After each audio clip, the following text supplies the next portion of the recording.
Hi everyone! In this video, pag-uusapan natin ang requirements ni YouTube for monetization. Pagka sinabi natin monetize, ito po yung magkakaroon na ng ads ang inyong mga video sa YouTube. At ibig sabihin lang nun ay pwede ka nang sumahod. Pag nanonood kayo dito sa YouTube, madalas meron kayong mga nakikitang ads.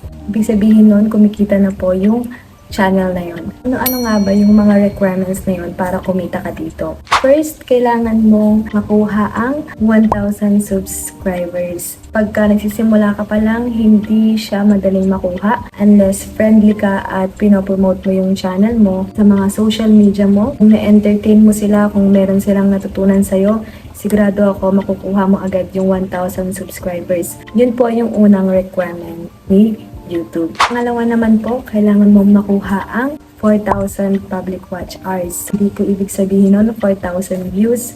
Ibig sabihin nun 4,000 na oras. Maganda kung yung video mo ay nasa around 10 minutes. Para kung mag-trending man yung video na yon, 10 minutes times 400 viewers is equal to 4,000 na oras na agad-agad. Kaya mas maganda talaga na yung video mo ay at least 10 minutes. Dito medyo maraming nalilito sa 10 million views. Alin man sa dalawa yung makuha mo, kung yung 4,000 na oras or dun sa 10 million views. Meron kasing mas nadadalian dun sa longer video at meron din namang mas nadadalian sa shorter video.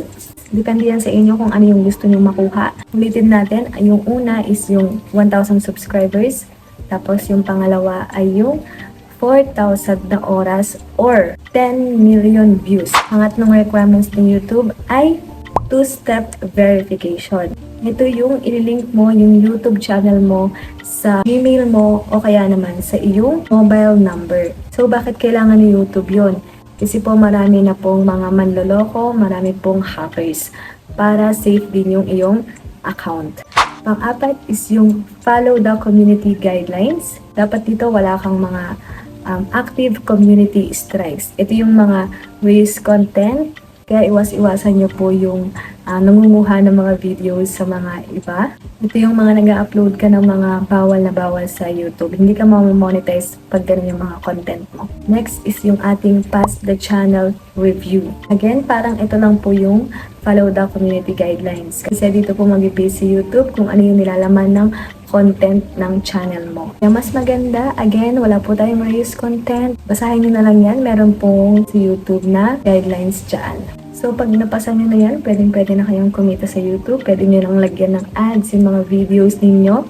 Kaya sa mga nangangarap dyan, sa mga small YouTuber like me, siya lang talaga sa pag-upload ng videos. And syempre, sipagan natin at mag-isip tayo ng mga magagandang content. And that's all guys. Thank you for watching. I hope meron kayong itunan sa aking vlog. And don't forget to subscribe. Goodbye!